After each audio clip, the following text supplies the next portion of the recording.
Hello everyone, my name is Olivia, I'm 22 years old, almost 23, like really close, and I live in the state of Michigan. If you are new to my channel, I do a lot of content on kind of just navigating your 20s, the medical issues I'm dealing with, life things that are happening, literally everything, just all lifestyle stuff. So if you are new to my channel and you are not subscribed, I would love it if you subscribed. If you already have subscribed to this channel, I'm just so happy that you're back. Thank you for clicking on this video. Without further ado, let's get into the video. This video is kind of just explaining and describing, it's kind of just talking through my experience at Cleveland Clinic.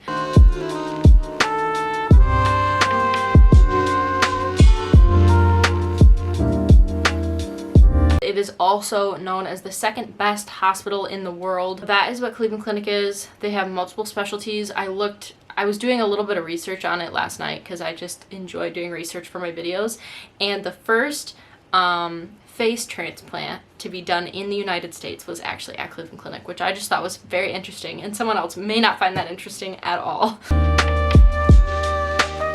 I personally went because my specialists in Michigan and my primary care, they kind of weren't all coming to a consensus on everything and just felt that it would be easier to have me go to a single place where there are multiple doctors that are all working together to figure out what is going on with me. They just wanted that team working with me. I would say it seemed as though communication is a little bit better within Cleveland Clinic because they're all on the same system. It's all within the same day that you're doing testing and having appointments and getting notes put in, and it's kind of fresh in your mind what doctors are saying at the same time, so you can kind of carry more information to other appointments. But yeah, that was the reason that I went. Some of the symptoms that I ended up going for are lightheadedness. I get pre-syncope episodes. My blood pressure plummets at times. I'll lose feeling in my limbs. Lots of heart palpitations, feeling like my heart is pounding out of my chest at times. And just a whole lot of other stuff. Migraines and extreme fatigue, points where it's hard for me to lift my head up. Times where I'm walking and I'm so off balance that I'm running into basically everything. So yeah, all of these things where it was at home, my neurologist said, oh, you definitely have migraines, and then my cardiologist said, oh, this seems like POTS, and then put me into POTS rehab, which is similar to cardiac rehab. I'm also going to do a video on that, most likely. Comment down below if that's something that you would like to see. My primary care thought potentially a Ehlers-Danlos or a fibromyalgia or something like that. And so instead of me having to wait 3 months at a time to get in with them, and then kind of have to go through my blood work and the paperwork and all of that, it was just easier for them to finally say, you know what, I think it's time you go to Cleveland Clinic and fully get that stuff figured out there. So that is exactly what I did. The first thing I will say, because again, this is my experience, I'm going to do some other videos talking about tips for going, maybe what they find out, because I have to make another trip in the next few months. So the one thing I want to say is that it is extremely overwhelming. If you are coming from, I can't speak for someone who's from a very big city or big area, to begin with, because I'm not. But for those of you who grew up in a smaller area like I have, it is so overwhelming. I had said earlier that they employ thousands and thousands and thousands of people, and it's also a teaching school, so you've got students that are there on top of that. Then you've got patients. You have everyone who is coming into Cleveland Clinic, driving through, trying to get to the right building within the clinic, because, just the building that I was in, the cardiology building, was bigger than pretty much any hospital that I've been to ever in my life, and that was just one specialty, basically. That was just heart medicine. But it is just extremely overwhelming, and it did bring forth a lot of emotions for me, especially because I was having to fast for a tilt table test. So I would just keep that in mind. Like, it is a lot, and it's okay to feel like a lot is being thrown at you, because it is. And it's weird because I feel like people who are really trying to get to the bottom of their health issues have most likely dealt with a lot of like medical gaslighting, things along those lines, and just feeling like it's not about them. Like, the doctor's appointment is not about them, or they've dealt with symptoms for so long that it's like, oh, I don't want this to be about me. And it's definitely overwhelming in that sense too, of you are just so overwhelmed with the fact that that day is about you. Like, those appointments, all of that stuff, they are trying to get to the bottom of everything going on with you. And it should feel that way in every appointment, but I can definitely say that there have been times outside of Cleveland Clinic where I have felt differently. The next thing I want to say is I noticed when I finally got to my building, luckily my testing was all in the same building that day, when I got to my building, things ran a lot smoother. So if you have like your MyChart, which you should definitely have it pulled up, it'll tell you what desks to go to, and they're all labeled. So it'll say like J1-2 or J2-5. And so J1 means you're on the first floor and you're going to the second desk, which is labeled. If it says J2-5, you're going to the second floor and you're looking for the fifth desk. Like, it is all labeled in a way that makes things run very smoothly. You are still running around a lot of people. I'll say I started at 6:45 and it was packed. Like, pulling in, it was packed. Parking garage was already, it wasn't full, but there were a ton of cars that we were following, and there were already a ton of cars within there. So just once you're inside of that building, as long as you have MyChart pulled up, that is the most helpful. I will say too that the people were extremely helpful. Like, if you were confused as to where you needed to go, or needed anything, like, I never ever ran into an unkind person that was working there, that was working any of the desks. They were extremely helpful, and they just treated me like a person. And I feel like, again, that's something that I've struggled with in the past, especially being my age, and I think also being the fact that I'm a young woman or a young girl. Well, I'm kind of a woman. I don't really feel like that. That makes me feel old. I'm like a young 22-year-old teenager, basically. So there's always those times where it really just felt like I was being looked down on, and they just don't treat you like that. I had not experienced that at all. That doesn't mean that there may not be people there that are that way. But, yeah, so that experience was just great for me because I was in the same building all day. My appointments were back to back to back to back to back. So that was pretty helpful for me. It wasn't in a way that was really stressful because they do run behind for sure. I mean, I think I was supposed to be there at 6:45. I did my check-in, and my EKG, which was the first thing I was supposed to do that day, was at 7. And I don't even think I got to my EKG until probably like 7:15, 7:30ish, and I still had to wait. So that's kind of like a downside, but at the same time, it's fully expected because they're doing, I think my girl that did my EKG, because I definitely asked questions, she said that she does about 30 to 40 within a day. So there's a lot going on. They're seeing so many patients, and the fact that they're seeing so many patients and they don't make you just feel like another patient was awesome. It could also be because I was talking. I was nervous, so I was talking. But you will run behind, for sure. Like, there's no way around it, which almost stressed me out less. The other thing is people cancel, which is crazy to me. I mean, it's probably people that are like local. I just couldn't fathom canceling because I had to wait 6 months to get in. So, that was kind of nice because if they could squeeze me in earlier, they would. They are really, I don't know, it's weird because the schedules are just funny. Like, everything's pushed, but I actually ended up getting out early. So my guess is they allotted more time for appointments than actually necessary. So things do run behind, and everything for me was scheduled pretty back to back to back. I think it's also because I was coming from out of state, and I think that they actually cater a little bit better to people that are coming from out of state, that are traveling to be there. At least is what I was told by one of the ladies at one of the desks. Now I want to get into my actual appointments and kind of my experience with those doctors. My first doctor that I saw in the morning of the day, I had my EKG and then I had an appointment next, and that was for a doctor that works for the syncope clinic part. And I believe he told me that there's actually only 2 doctors, or he didn't tell me this.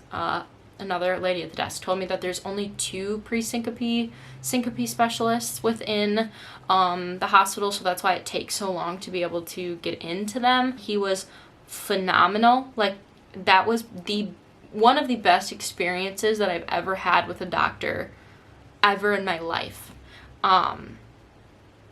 He probably stayed in our room for over an hour, and he just kept saying, he's like, I'm probably gonna have a nurse come and rip me out of here, but he's like, I just feel so passionately about this stuff.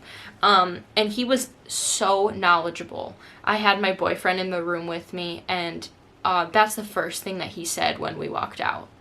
He looked at me and he was like, that guy is so knowledgeable. And it's just, he made me feel so validated, even if maybe what I was thinking or what other doctors had been thinking was going on with me wasn't necessarily what he had also thought, because I had gone into this thinking I had POTS. Like, that has basically been across the board what I've been told, and it ended up not being POTS, which I'll get into. I kind of want to wait until my next Cleveland Clinic trip to really, like, get into everything and figuring out what it was.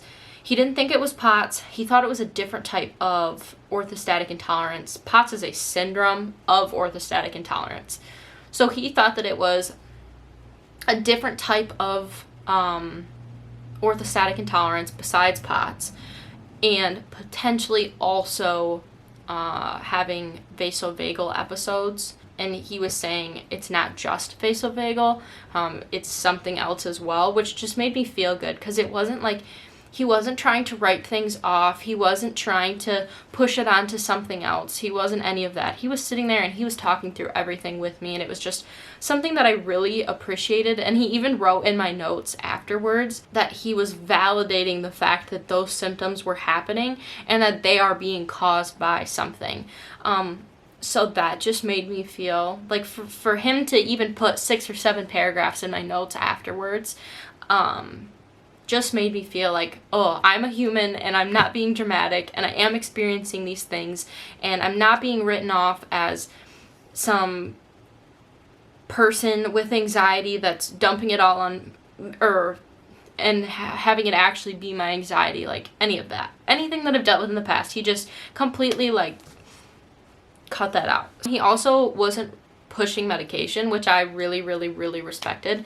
He just said when people come in on a bunch of medication, it normally makes it a lot more difficult for us to tell what it is, because then you have to take away the layers of the medication. He said orthostatic intolerance, POTS, whatever it may be, there's obviously no cure for it.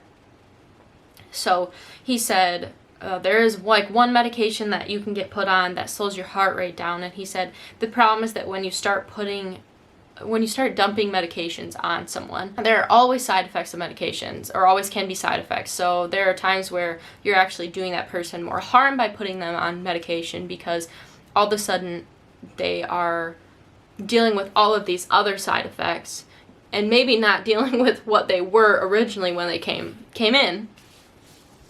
But yeah, I don't know. That was just something too where I really respected that, because I kind of have that stance on medication. Like, I think there are absolutely times where it is necessary, and I am never judging anyone that is on medication or on a ton of medication or anything like that. Whatever works for you, whatever has been decided with your doctor, whatever, that's awesome. But personally, if I don't have to be on something and can still live or function, then that's great. Like if my cons are gonna outweigh my pros, I'm probably good. So that was great. He also did end up placing a referral for me, and because he is thinking fibromyalgia, fibromyalgia or like beginning steps of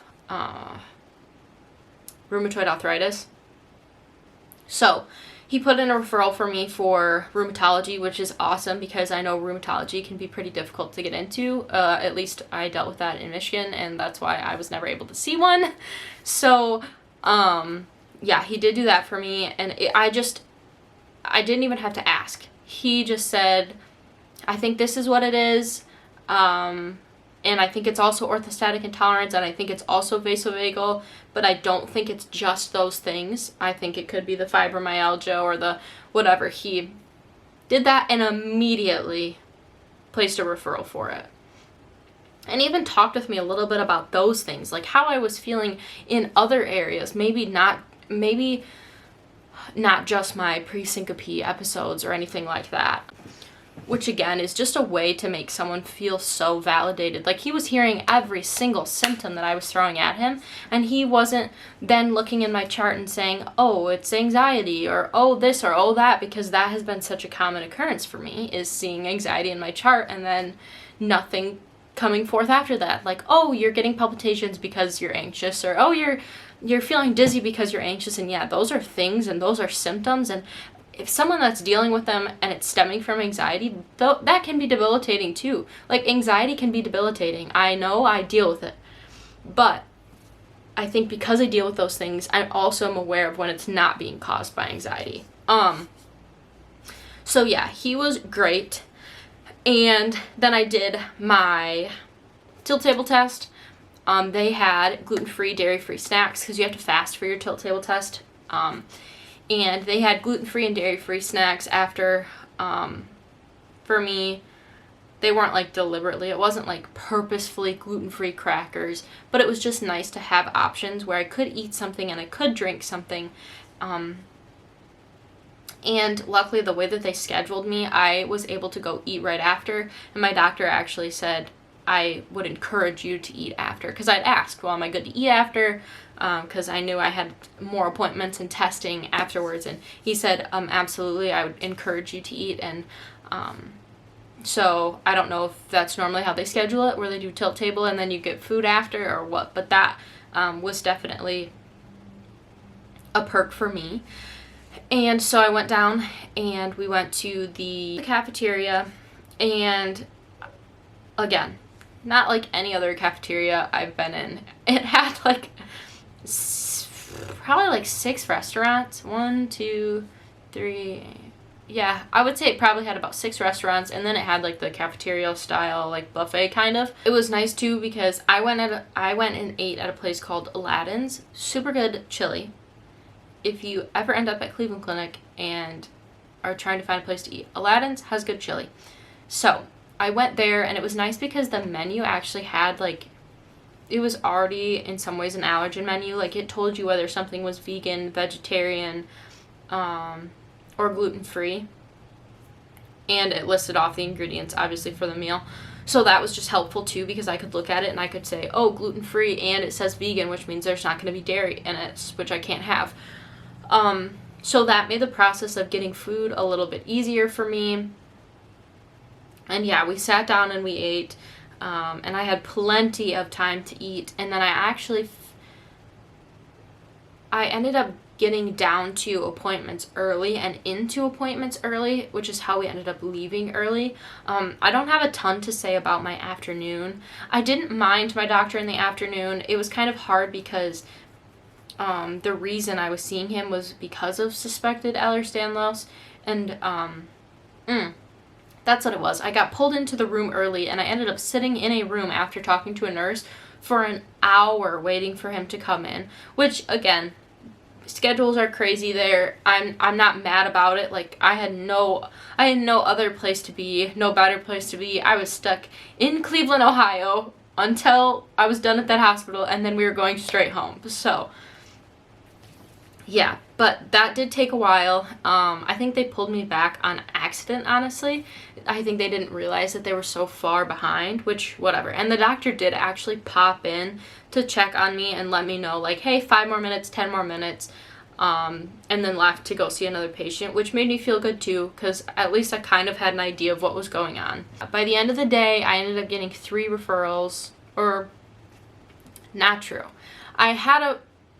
My referral for Cleveland Clinic got messed up. So I had already had a second referral for neurology. I wasn't going to be able to get in on this trip. Then I left with 2 more referrals, so 3 total that I have to go back for. Neurology, and then rheumatology, and is it like immunology? I don't know. It said rheum and immune, so that's what I would assume. And then the last one was a geneticist. So, I'm going to be going back within the next few months to get those done, and I will most likely take you along on that trip, because my guess is that's going to be probably a 2-day trip. I will probably have to stay in the hotel that is connected to Cleveland Clinic, and I will probably give some type of like review on that as well. But yeah, overall, there's not a bone in my body that is like currently there's not a bone in my body that is like nervous or afraid to go back to Cleveland Clinic, because I left with a great experience, one that I'm so thankful for, one that I feel like I got some answers and was able to rule some things out, and even though not everything was solved, I just feel like I have really great people kind of on my team and on my side and wanting to get down to the bottom of things, and that just makes me feel really, really safe and secure. And yeah, and like I said, I'm sure that there are people there that maybe aren't as great, and I have actually heard of a negative experience, actually 2 negative experiences at Cleveland Clinic. Luckily, that was not my case, and, you know, I hope that it continues to unfold in that direction, play out in that direction, because when you're going to those things, like, that's your life. You're playing with your life right there. Like, this isn't just oh, you have symptoms now and they're gonna go away and you're gonna be completely better. Like, this is the rest of my life. Getting to know what conditions I have and how I'm going to navigate from now until hopefully old age, how I'm going to navigate those things. And so, yeah, obviously that's just important to have those good experiences, to have those great, knowledgeable, understanding, sympathetic, empathetic people. So, yeah, overall, I really enjoyed my trip there. I felt like crap from testing and from fasting and no sleep. But even with that being said, like, I really look forward to going back and seeing what ends up happening.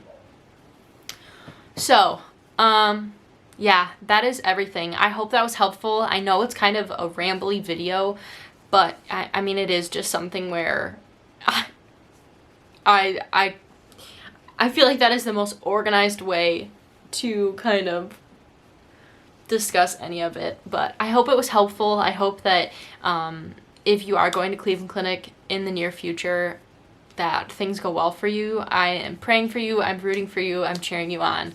I have had people in my endo videos who comment down below and kind of give me an update on their journey with endometriosis, and I would hope that people feel comfortable to do the same on here, whether we have the same condition or we don't. I'm on your team. I'm cheering for you. I hope that things go well.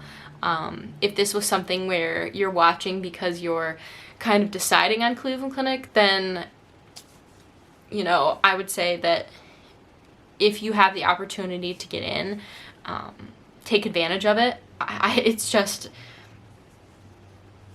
these people know what they're talking about. And yeah. So anyways, like I said, I hope this video was helpful. If you enjoyed it, be sure to give it a thumbs up. If you, what was I gonna say? Oh, if you have anything else that you want to see from me, or again, just to talk, like, I cannot stress enough how much I'm on your team. Comment down below and we can talk, or like I said, if you can give me some video ideas, I'd love to put those out there. Anything else related to Cleveland Clinic, if you have any other questions for me, maybe something that I didn't cover that you're wondering about, I would love to answer that for you. If you are not subscribed to my channel, please do so. I would love it if you joined. If not, that's okay too. But I definitely know I have way more views on my channel than I do subscribers. So if everyone that viewed my channel subscribed, be a whole different ball game on here. But yeah, I hope you guys are having a great day. I hope you have a great rest of your day, your week, your month, your year, whatever it may be. And I look forward to seeing you guys in the next video. Bye!